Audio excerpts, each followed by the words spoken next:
బాలినేని శ్రీనివాసరెడ్డిని పొమ్మన లేక పార్టీలో పొగబెట్టినట్టు అర్థమవుతుంది. అయితే గత ఎన్నికల్లో ఓడిపోయినటువంటి నేపథ్యంలో బాలినేని శ్రీనివాసరెడ్డి ఆ తర్వాత చాలా కీలక వ్యాఖ్యలు చేశారు. పార్టీకి సంబంధించి, జగన్మోహన్ రెడ్డికి సంబంధించి అక్కడ ఉన్నటువంటి లోకల్ వైసీపీ లీడర్లపైన ఆయన ఆగ్రహం కూడా వ్యక్తం చేసినటువంటి నేపథ్యాన్ని మనం చూస్తున్నాం. అయితే తాజాగా ఆయన చేసినటువంటి ప్రక్రియ, ఆయన చేసినటువంటి మూవ్మెంట్స్, ఆయన చేసినటువంటి కార్యక్రమాలన్నీ కూడా వైసీపీ నుంచి వైదొలగాలన్న కారణంగానే చేస్తున్నారంటూ కూడా అందరూ కూడా చెప్తూ వస్తున్నారు. అయితే తాజాగా జగన్మోహన్ రెడ్డి బాలినేని శ్రీనివాసరెడ్డికి కొన్ని కీలక ఆదేశాలు ఇచ్చారు. పార్టీ బాధ్యతలను చేపట్టాలని చెప్పేసి, ప్రకాశం జిల్లా అధ్యక్ష పదవి బాధ్యతలు తీసుకోవాలని చెప్పేసి జగన్మోహన్ రెడ్డి ఆఫర్ చేసినప్పటికీ కూడా బాలినేని దాన్ని తిరస్కరించినట్టు అర్థమవుతుంది. అయితే ఘోర ఓటమి తర్వాత వైసీపీ పార్టీ నుంచి తిరిగి పునరుద్ధరణ చేసుకోవాలని చెప్పేసి క్యాడర్ని, కార్యకర్తల్ని, లీడర్ని యాక్టివ్ చేయాలని చెప్పేసి పార్టీ ప్రక్షాళనపైన జగన్మోహన్ రెడ్డి దృష్టి పెట్టారు. దృష్టి పెట్టి ఆ కారణంగానే అన్ని నియోజకవర్గాలకు, అన్ని జిల్లాలకు సంబంధించిన కీలక లీడర్లను, జిల్లా శాఖలకు సంబంధించిన అధ్యక్షులను అందరినీ ఇప్పటికిప్పటికే నియమిస్తూ వస్తున్నారు. అయితే రాయలసీమ, ఉత్తరాంధ్ర, కోస్తాంధ్రకు సంబంధించి ఎవరైతే ఉంటారో వాళ్ళందరికీ సంబంధించి కీలక పదవులు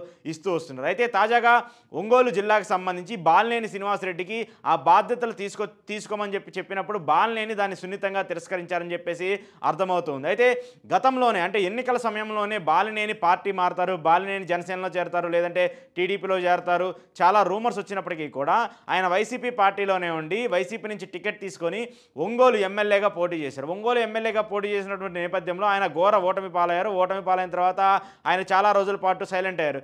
ఆ తర్వాత ఈవీఎంలు అనే అంశాన్ని బాలినేని శ్రీనివాసరెడ్డి తెర మీదకి తీసుకొచ్చారు. తెర మీదకి తీసుకొచ్చిన తర్వాత ఈవీఎంలో కొన్ని అవకతవకలు జరిగాయి. అవకతవకల వల్లే మేము ఓడిపోయాము, మా పార్టీ ఓడిపోయిందని చెప్పేసి కూడా బాలినేని ఆగ్రహం వ్యక్తం చేసిన మాట కూడా మనం చూస్తున్నాం. అయితే ఆ తరుణంలో కూడా బాలినేనికి సంబంధించి ఎక్కడా కూడా పార్టీ నుంచి కానివ్వండి, జగన్మోహన్ రెడ్డిని దానికి సంబంధించి కానివ్వండి, ఎక్కడా కూడా అధిష్టానం నుంచి కానివ్వండి సపోర్ట్ రాకపోవడంపై బాలినేని కూడా ఆగ్రహం వ్యక్తం చేశారు. డైరెక్ట్గా మీడియా ముందుకు వచ్చి నేను ఈవీఎంల పైన ఇంత పోరాటం చేస్తున్నప్పటికీ కూడా ఎక్కడా కూడా నాకు సంబంధించి కానివ్వండి, నా పార్టీకి సంబంధించి కానివ్వండి, మా నాయకులకు సంబంధించి కూడా ఎవరు కూడా మద్దతు ఇవ్వట్లేదు, ఎవరు కూడా కనీసం సపోర్ట్ చేయట్లేదు, దీని మీద మీరు పోరాడండి, పార్టీ మీకు అండగా ఉంటుందని చేసి చెప్పట్లేదు, ఇది నా కోసం నేను ఏదో స్వయంగా చేస్తున్నట్టు అనిపిస్తుంది కానీ ఒక పార్టీ కోసం చేస్తున్నట్టు అనిపించట్లేదని చెప్పేసి బాలినేని కూడా కొంత అసహనం వ్యక్తం చేసినటువంటి వార్తలను కూడా మనం చూస్తాం. అయితే తాజాగా ఇప్పుడు దీన్ని తిరస్కరించడం పైన, ఏదైతే జగన్మోహన్ రెడ్డి ఇచ్చినటువంటి ఆఫర్ని తిరస్కరించడం పైన బాలినేనికి సంబంధించినటువంటి అనుచర వర్గం కానివ్వండి, బాలినేనికి వ్యతిరేకంగా ఉన్నటువంటి వాళ్ళందరూ కూడా ఒక రూమర్స్ని అయితే స్ప్రెడ్ చేస్తున్నారు. బాలినేని త్వరలోనే పార్టీ మారబోతున్నారంటూ కూడా తెలుస్తూ వస్తుంది. అయితే బాలినేని పార్టీ మారితే ఏ పార్టీలో చేరతారనే దానిపైన కూడా ఒక కీలకంగా ఇప్పుడు చర్చ జరుగుతుంది. అయితే బాలినేని టీడీపీలోకి వెళ్ళే పరిస్థితి ఉండదు. ఎందుకంటే అక్కడ టీడీపీ ఎమ్మెల్యేగా ఉన్నటువంటి దామచర్ల జనార్దన్ బాలినేని చేరికను వ్యతిరేకిస్తారు ఖచ్చితంగా. వీళ్ళిద్దరికీ పప్పు నిప్పులాగా ఎవ్వరూ కూడా ఎక్కడా కూడా వీళ్ళిద్దరూ ఎక్కడ కనపడినా కూడా విభేదాలు చెల్లేటువంటి నేపథ్యంలో బాలినేని తీసుకుంటే అక్కడ రాజకీయం మరింత కష్టంగా మారే పరిస్థితి ఉంటుంది. కాబట్టి ఆయన టీడీపీలో వెళ్ళేదానికంటే కూడా జనసేనలోకి వెళ్తే మంచిది అనే ఆలోచనలో కూడా బాలినేనికి సంబంధించిన అనుచరులు కానివ్వండి, ఆయన అనుచర వర్గం కూడా ఆలోచిస్తున్నట్టు తెలుస్తుంది. ఎందుకంటే బాలినేనికి పవన్ కళ్యాణ్కి కూడా మంచి సన్నిహిత సంబంధాలు ఉన్నాయి. ఎన్నికల సమయంలో కానివ్వండి, అంతకుముందు కానివ్వండి, జనసేనకు సంబంధించిన కార్యకర్తలపైన జరిగినటువంటి దాడిలో డైరెక్ట్గా బాలినేని శ్రీనివాసరెడ్డి వెళ్ళి పోలీస్ స్టేషన్కి వెళ్ళి వాళ్ళ కార్యకర్తలను విడుదల చేయటము, పవన్ కళ్యాణ్ ఇచ్చినటువంటి కొన్ని ఛాలెంజెస్ని బాలినేని స్వీకరించడం, ఇలాంటి కార్యక్రమాలన్నింటినీ కూడా మనం చూస్తూ వచ్చాము.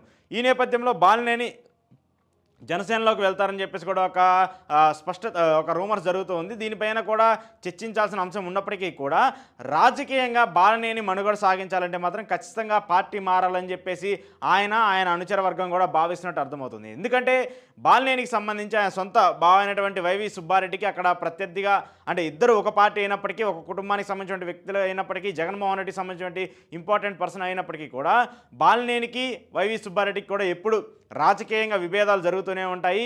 ముఖ్యంగా మొన్న జరిగినటువంటి ఎన్నికల్లో బాలినేని ఓడిపోవడానికి కారణం కూడా వైసీపీకి సంబంధించిన నేతలే, లోకల్గా ఉన్నటువంటి కొంతమంది వ్యక్తులే కావాలని కుట్ర చేసి బాలినేని ఓడించారని చెప్పేసి కూడా ఆయన భావిస్తున్నారు, ఆయన అనుచరులు కూడా భావిస్తున్నారు. సో ఇలాంటి నేపథ్యంలో ఒక పార్టీకి సంబంధించి ఇంత వ్యతిరేకత ఉండడం, ఓ పార్టీకి సంబంధించి ఇన్ని గ్రూపులు ఉండటము ఆయనకి నచ్చడం లేదని చెప్పేసి కూడా ఆయన భావిస్తూ ఉండి ఆ రాజకీయాల నుంచి బయటకు వచ్చేసేసి వేరే పార్టీలో చేరి మళ్ళీ కొత్తగా రాజకీయ జీవితాన్ని ప్రారంభించాలని చెప్పేసి బాలినేని కూడా ఆలోచిస్తున్నట్టు తెలుస్తుంది. అయితే ఇప్పుడు దాదాపు 2 సార్లు మంత్రులుగా చేసి అటు వైఎస్ హయాంలో కానివ్వండి, ఇప్పుడు మొన్న జగన్మోహన్ రెడ్డి హయాంలో కానివ్వండి మంత్రిగా పనిచేసినటువంటి బాలినేని శ్రీనివాసరెడ్డి కీలకంగా ఉండి సుదీర్ఘ ప్రకాశం జిల్లా రాజకీయాల్లో చక్రం తిప్పినటువంటి కీలక నేతగా ఉన్నటువంటి వ్యక్తి ఇప్పుడు సడన్గా జగన్మోహన్ రెడ్డిని వదిలిపెట్టి మరొక పార్టీలో చేరితే అక్కడ పరిస్థితి ఎలా ఉంటుందనే దానిపైన కూడా కొన్ని అనుమానాలు రేకెత్తుతూ ఉన్నాయి. ఎందుకంటే బాలినేని ఒక నియోజకవర్గానికే కాకుండా ఆ జిల్లా వ్యాప్తంగా ఇంపాక్ట్ చూపించగలిగినటువంటి నేత కాబట్టి ఒకవేళ ఆయన పార్టీ మారితే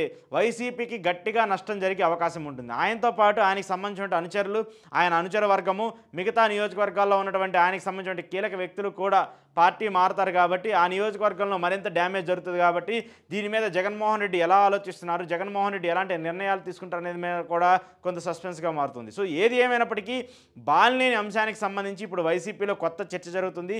బాలినేని పార్టీ మారతారా, మారా, లేదంటే ఒకవేళ పార్టీ మారితే జనసేనలోకి వెళ్ళి అక్కడ ఎలాంటి పదవి తీసుకుంటారు, ఎలాంటి పోర్ట్ఫోలియో పవన్ కళ్యాణ్ ఇస్తారనేది కూడా చూడాల్సి ఉంది.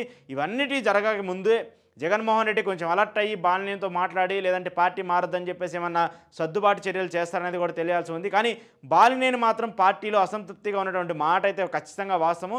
దానికి సంబంధించి ఇప్పటికైనా కొన్ని చర్యలు తీసుకొని దాన్ని చల్లబరుస్తారా, లేదంటే దీన్ని ఇలానే కంటిన్యూ చేసి పార్టీ మారితే మారండి అని ఎంకరేజ్ చేస్తారనేది కూడా తెలియాల్సి ఉంది. కానీ మరికొద్ది రోజుల్లో బాలినేని రాజకీయ భవిష్యత్తుకు సంబంధించి ఒక క్లారిటీ అయితే రానున్నటువంటి మాట మాత్రం వాస్తవం.